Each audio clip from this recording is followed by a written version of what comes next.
If there's one thing you need to be successful on this planet, confidence is one thing that'll get you through. We got some experts here to talk about it. Stay tuned, everybody.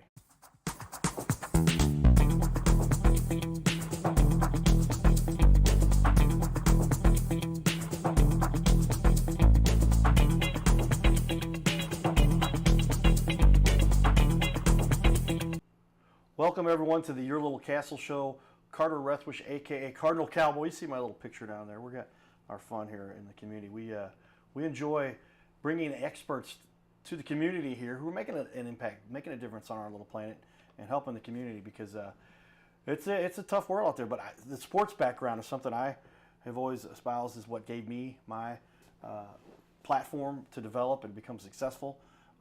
After going through a coma and everything I went through, a lot of people argued that boy, I was just going to be somebody they'd have to take care of for the rest of my life. There's still some people who question that part a little bit.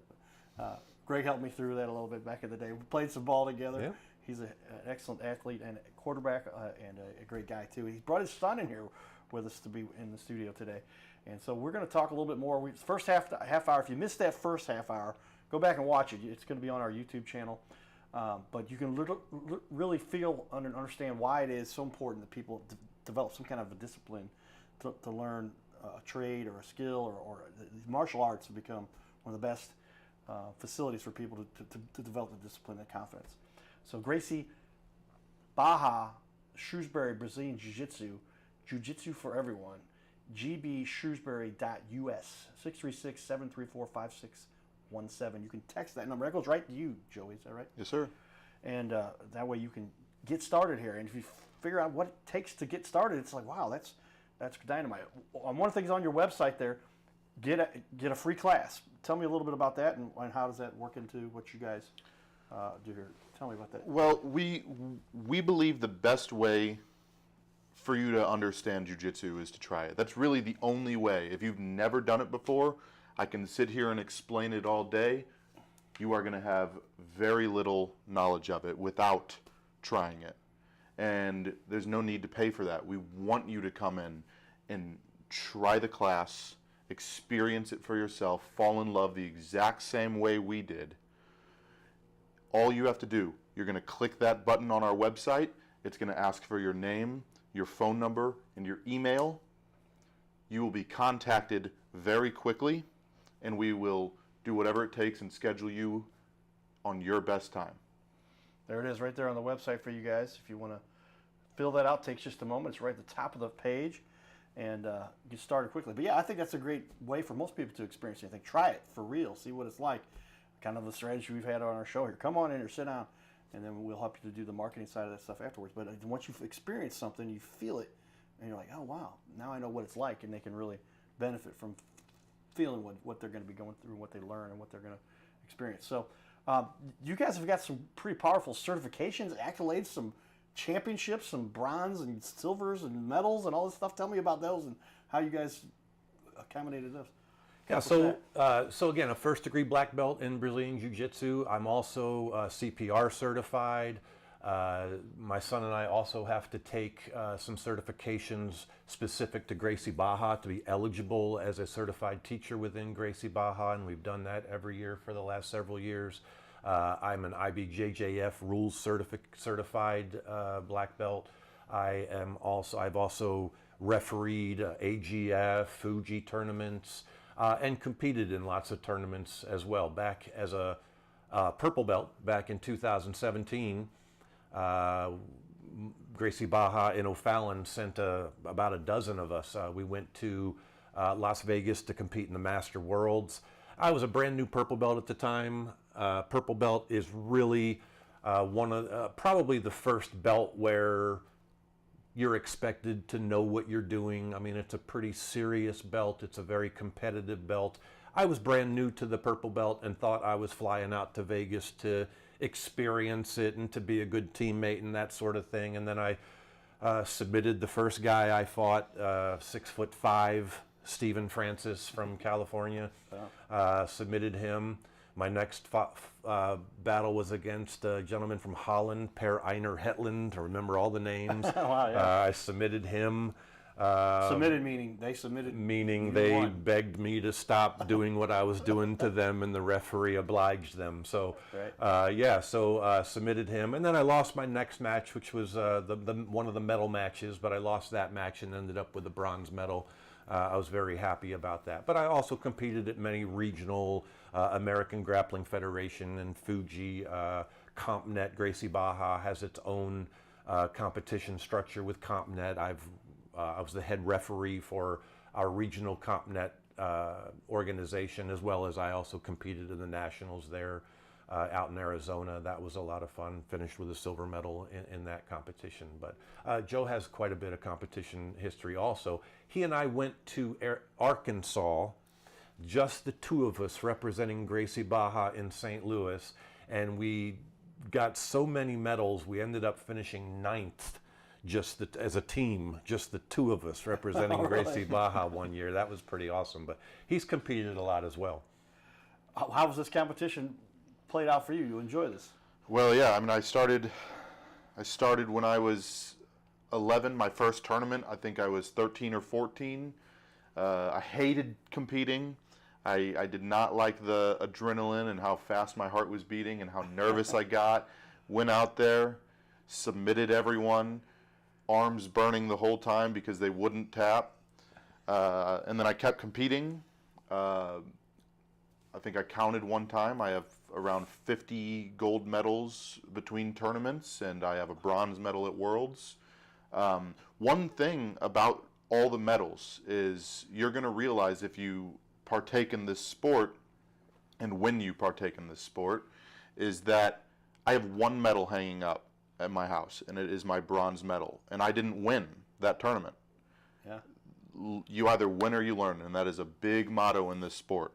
Is I learned so much more from getting a bronze medal and getting beat in the silver medal match than I ever did submitting everyone for those gold medals. Lots to take in here. Lots. I mean, I didn't realize the accolades, and I mean, being a black belt already is as high as you can go there. I guess you get degrees after that, but Sure. top of the food chain there, and then have those medals and competitions and traveling the country and was there some international fights? Obviously, you're talking about some guys from Holland and across the country. That's got to be pretty exciting for you guys. Tell me, what's the biggest mistake that somebody might make with regard to jiu-jitsu or the martial arts, or is it this fact that they don't partake? What would you say is a mistake people make? I think you need to have realistic expectations trying something so physical and so different than really anything most people have ever done before. Again, I know you're a high school athlete, college athlete. I'm a college athlete, played a little bit after college, but my first month in a jiu-jitsu school was absolutely humbling, where smaller people, definitely weaker people, older people, younger people, anyone that had skill and experience and training over me was really able to do whatever they wanted against me. And it's very, very humbling. Those that get humiliated, they don't come back. And that's, if you get humiliated and your expectations are that you're going to walk into a jiu-jitsu school as a brand new person and have any success, respect the art and experience the training, and you will receive that superpower of Brazilian jiu-jitsu. But you're going to get humbled. Please come back and get better at the art. Yes, there's a lot to learn, and that's what they talk about. Is the arts that give people those skills, confidence, and learning to be humble, so that they don't. I couldn't imagine somebody saying, "Oh, I'm walking into my first time in a jiu-jitsu class, and I'm going to kick everybody's butt." That's not going to happen. There's some people in there that are going to make, and they might not look as strong or as powerful, but it's that training that they have, the skills. Absolutely. That they've learned how to twist the arm just the right way. I had a roommate back in the day, Rob Miley. Give a shout out to Rob. Remember Rob, little guy? But yeah, he's a little guy, but he would take down the biggest guys, and they would be going, I submit. And it's very empowering for somebody like that. What do you like most about the St. Louis city, the market you have here, and the people that are coming to your gym and that you've worked with in the past, and the location you picked, and why you think St. Louis is So we picked a location that fit well within the other Gracie Barra community. There's other locations in the area. We certainly don't want to impose upon their students or on their location. we can carve out our own community in the Shrewsbury area, and that's what we've chosen to do. What do I like most about the St. Louis area? As I mentioned, I'm not just a Gracie Barra Jiu Jitsu practitioner. I'm well within the community of Jiu Jitsu in St. Louis. I know black belts at many other schools, what you might call our competition, but it's all within the Jiu Jitsu community. So I know a lot of people in the community around the St. Louis area, and I just love the support and the camaraderie. The competition is hard, the competition is fierce, but at the end of the day, we all respect each other, and we're all just doing our best to get better at Jiu Jitsu, and that's really what it's all about. Joey, where's this fit in for you? Tell me. I grew up here. Yeah. I grew up here. The St. Louis community is my community. I know everything about this area. Again, it's my home just as much as it is our members' home, and I'm going to take care of them just as much as they're going to take care of me. And what have you learned most about this community? Did you appreciate it? There's lots of Cardinal fans here, a lot of people who do appreciate sports. Are people as familiar with Jiu Jitsu? Are you thinking you're going to help to bring something to the community that many people are not aware of? We want everyone to experience Jiu Jitsu. No matter what community you're in, we think it is the best thing you could do for yourself. Again, we've talked a lot about how it helps your confidence and your ability to defend yourself, and that's exactly that. We want everyone to get the confidence that we have, get the defense that we have, everything like that. And these are things that allow people to develop just so that you can feel better about yourself as a person, right? When you feel like you're part of a community, and it's got to be, I was making mention of my buddy Rob. Rob's probably, I'm going to joke with Rob. Rob's 5'2", but he's about 5'6", but literally was able to take on anybody. And I'll never forget a couple times when we were just sparring around the house a little bit, having fun, and we have our friend Chad. I'll to mention Chad. Chad's 6'5". You know Chad Limley. He was on the baseball team. And next thing, here's this 6'5" tall guy down on the ground going, "I submit, you win," to the guy who's 5'7", 5'8". But this is the way you can empower people to develop that self of confidence and everything that helps them just to be a little bit better on this little planet. Okay, guys. I can only imagine by now there's a lot of people you've helped through at whatever phase they were in life, and they needed somebody to give them a little pick me up. Tell me a time when you've really helped a client who was like, you could tell they just struggled with confidence, or they struggled with just being acclimated to our community. And can you give me an example of, you probably worked with a few people who started off and they were not so sure, but when you persisted, you got them through it. I mean, it's all the time. There will be 4- and 5-year-old kids that are scared to talk and are so in their shell the whole time for months, and you take it so slow, you get down on their level as to not intimidate them. You talk to them and you try their best, or you try your best. And watching them grow, especially the kids, watching them grow as people and start to do real jiu-jitsu, because a 4-year-old's not going to do real jiu-jitsu, but they're going to gain discipline, they're going to gain confidence just as the rest of us are. And to watch them grow through that is just absolutely amazing. Greg, you talked about that when you noticed your son was being bullied as a kid. Was that empowering for you to see that he could stand up for himself and the new respect that he gained from the art of jiu-jitsu? It was scary at first because he appeared to look like a bully in defending himself, but with this skill. But no, certainly I saw the confidence in my 11-year-old son grow very, very quickly. It really served a great purpose as far as a father wanting his son to experience something that could help improve his life. So yes, definitely. Well, we've got a lot more to share here, everybody. We're about halfway through the second show. If you missed the first show, or if you missed any of this, it's great information, great feedback, great insight for people to understand how they can build themselves up. You take the smallest guy in the room and put him against some of the bigger guys, and humbling to those big guys many times. What would you guys say as we finish up this first segment?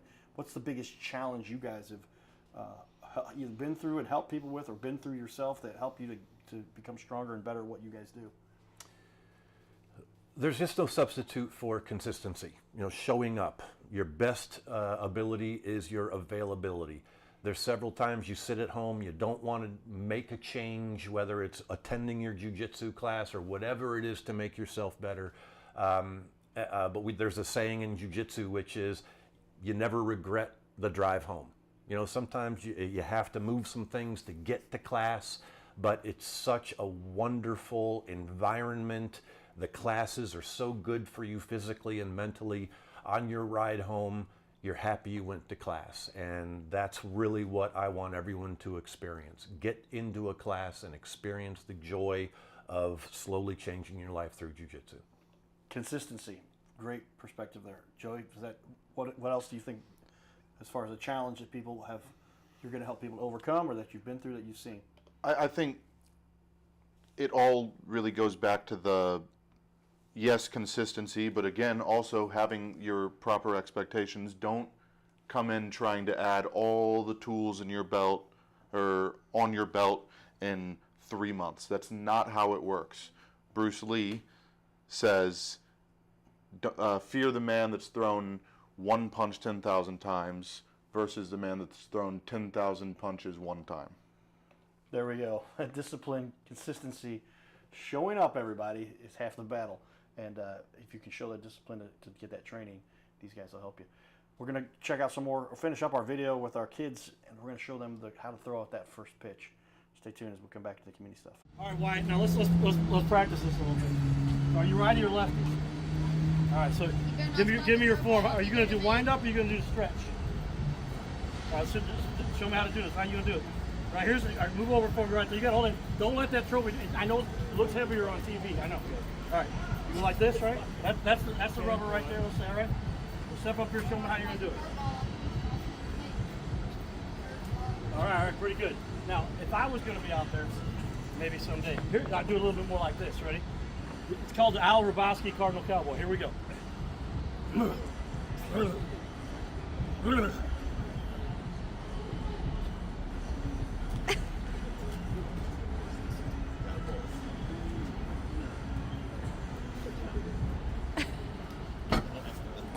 You gotta get, hold on. That's how you gotta, think you can do that? All right, let's go Cardinals on 3. You guys ready? You got it? You're all watching the Cardinals game. Come over and hold the trophy. You got it? Yeah. All right, one, two. Hold that up, because I'm gonna let you, if you guys say, let's go Cardinals, then you guys get a picture with the trophy. All right, here we go. 1, 2, 3.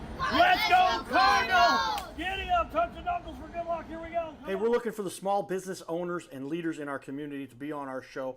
This is the Your Little Castle Show. We air 3 times a week, every week on ABC, and we would like to put somebody you know, or maybe it's you, who's a business owner, to be on our show. You'll sit right here in our guest chair, right here, sitting here talking to us.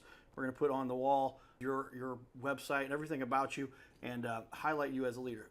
Fill out the form you see here on our website. It's bigleagues.com, and if you go to bigleagues.com, fill out this form. It takes just a couple seconds, and you can even schedule yourself right here. Schedule yourself to be on the show, and there is no charge for us to record you. There's no charge to be in the studio. Check it out if you would like to be on. Fill out the form again, bigleagues.com. This is where we can turn any interview into a series of clips. Check that out. Go to bigleagues.com. So there it is, Cardinal Cowboy sharing some of my expertise. I did my best imitation of Al Roboski there, throwing out the first pitch. Got to give it a little extra gusto, right? I'm thinking. And boy, if I'd maybe used if I had some jiu-jitsu skills, I could have made that a little more exciting. But get that training from our guests here, everybody. But with that, we talk about how the media has changed the way the world has evolved. And if you are interested in learning a little bit about it, I wrote the foreword here. Yours truly, the Cardinal Cowboy. For this, you wrote the first chapter. About 1,800 words. I was supposed to write 500, but I introduced this book and talk about, hey, we all have in our pockets one of these magical devices called a smartphone. You can start sharing your media right here, and will help change the world. But with that, how has the world changed now with regard to jiu-jitsu and how it spreads? And you guys got the Dynamite website, awesome Facebook page, getting great reviews. Check out all those reviews. They got a 5.0. How has the media world changed? How is it you promote yourself? How has technology affected the way you guys run a business like this now? Sure. Well, when I joined 14, 15 years ago, I walked into a place. I didn't check a website. I didn't do a Google search. I literally was driving around looking for martial arts schools in the St. Peter's area. Went into a Taekwondo store, dojo. They were like, "Come back on Tuesday. We have a class." And I wasn't going to do that. And again, when I walked into the Jiu Jitsu school, they were like, "Hey, we have a class at noon. Why don't you stick around?" And I stuck around and loved it. So, now, we're on this show. I mean, that's part of media and trying to get our name out there, looking for a competitive advantage. Why join our school versus another school down the road? Well, because we're going to treat you right. Not that the other school isn't going to. I mean, there really aren't a million competitive advantages available anymore because everything is so exposed on social media. So get your social media straight, get your reviews up where you need, make sure everyone's saying positive things about you, be good at what you do. So that, we're focusing on all of those things. Yeah, I look at your guys' website, very robust, lots of information there. You can schedule right there. Just about anything you want to learn about before even coming in, and this interview will help you, I think, to explain a little bit too. But tell me, what is the process? Somebody decides they want to get started with you. Joey, what do people do to get started? How does that work? Yeah, so you reach out to us via our website, the phone number, our Facebook, whatever it is. We're going to schedule you. The first question I'm going to ask is, when are you available? You tell me I can come in today. Okay, come in today at this time. Bring a water, some athletic attire. We supply you with a uniform. You do your free class. After your free class, we have a conversation about getting you signed up. You get signed up with us. That, again, we have the Founders Special, and we hit you, if you sign up in the first 24 hours, we give you a $100 gift card for the uniform.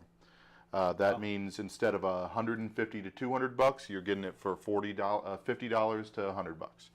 Yeah. You get signed up. It is a month-to-month membership. All we ask, if you do it for 6 months, you get the confidence out of it, or work starts taking a little bit too much out of you. Your kids, life gets ahead of you. Give us a 30 days notice. We'll cancel your membership. You're not locked in for any long-term amount of time. Cool. So yeah, very easy to work with you guys.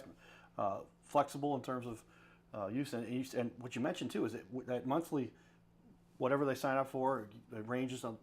That might change. We won't but check that out. It's very affordable. But that's a one-time monthly fee. You can come in as many times as you want. As many There's times no limit as you to how want. many trainings they can come to. And we recommend 2 to 3 times a week. That's how you know you're getting your money's worth. Yeah, I mean, to get 2 or 3 times a week with this kind of training would be exceptional. I mean, gosh, if they do that per training rate, that's pennies on the dollar to get some expert training to do so. Well, tell me, what's the biggest objection? What's the biggest question somebody who's interested in learning jiu-jitsu? What's the first thing that crosses their mind? Well, I would do this except, or well, I heard, or what are the questions you hear from people? Time. I hear, oh, I really want to get in, but it's baseball season. I have to keep taking my kid to practice, or my work schedule isn't allowing me. Well, that's why we're going to have class at 6 a.m. We're going to have class at noon. We're going to have class at 6:30. We're going to have class at 7:30. Wow. And so there's no excuse for anybody to not No make excuse. the time to come in, because you guys will make it fit into anybody's schedule. What do you guys get the most satisfaction out of doing this, though? I can imagine now you're really helping a lot of people develop as humans. There's people that have struggled with confidence, or they've never really attained the level that they could. What do you enjoy most about what you're doing here? Jiu-jitsu is this real skill that follows a progression. Very few people skip things that they're, you're not supposed to be good at certain things until you've been doing other skills or learned foundational skills to learn the next thing. So there's this light that goes on when someone that's been learning jiu-jitsu somewhere around blue belt, where they start to really get how to move their body like someone who's been doing jiu-jitsu. And along with that opens up a whole nother world of their abilities. And I like to see that light go on. They've put in the time, they've dedicated themselves, they've proven that they want to take it seriously, and they finally figured out how to stop getting swept by 12-year-olds because their weight distribution and so many other things have just clicked. It happens for everyone that trains long enough, and I love seeing that light go on. Joey, same. Tell me, what is it you love about what you're doing to help people here? It's the story I told you about the gentleman that came in, wasn't making eye contact or talking to anybody. Yeah. That again is the most beautiful thing I've seen in this sport, is watching somebody grow off the mat because of what we are doing on the mat. Helping them to develop as humans, not just as fighters, not as just as martial arts experts, but as somebody who can now have a conversation, look somebody in the eye. That has to be important. That's very powerful to be able to empower people with that. Till then, what do you guys feel like you do to most contribute to the community as a whole? I can imagine, like you're talking about, you've got kids who've come in that don't have any confidence, that are being intimidated, might even be being bullied, and you get to change their life a little bit. Yeah, I mean, we'll be a lot more involved in the community, of course, once we open, and our students, deliver a need that we can fulfill, whether it's supporting them at school, supporting them outside of school. But, we'll be a lot more involved with community events, getting into the elementary schools and the junior highs and even the high schools to put on seminars and to show them what we can do, providing that kind of support. So we'll be a lot more involved in the Shrewsbury, Webster Groves area, certainly as we open. Lots you get to bring to the community. Is this what you think you're going to make an impact with? Yeah, I mean, from what I've been teaching in the years at the other schools that I've been teaching at, we were doing things that we will definitely be doing at our gym, such as soon as school's about to start up, we're going to do anti-bullying month, covering things, we like to call it the 3 T's, talk, tell, tackle. Hey, please, I don't want to do this, leave me alone. Is there a teacher nearby for me to tell? Oh no, I can't get away. Here's how you defend yourself and make sure that nobody is getting hurt so you can go right back to class. Well said, everybody. And lots you get to do to make that impact on our community. Check out the website. I'm going to put this back up on the wall. Lots of great information here. Beautiful website. Good-looking guys are on the front of the website, everybody. But this is Greg and his son, Joey. And I'm going to let you take a quick preview here. But lots of information there. You can get connected with some guys who really know what they're talking about. And learn the discipline and develop as a human so that you can make your own world on this little planet a little bit of a better place. Thanks, guys, for coming in and spending this time with us here. This has been empowering because now I get to see a little bit about what goes on behind the scenes and what you're being able to do to help the community. And that's what the show was always originally developed for, to let the small business owners share what they do to make a difference in our little community here in St. Louis and across the planet. Stay tuned for more, everybody. Giddy up.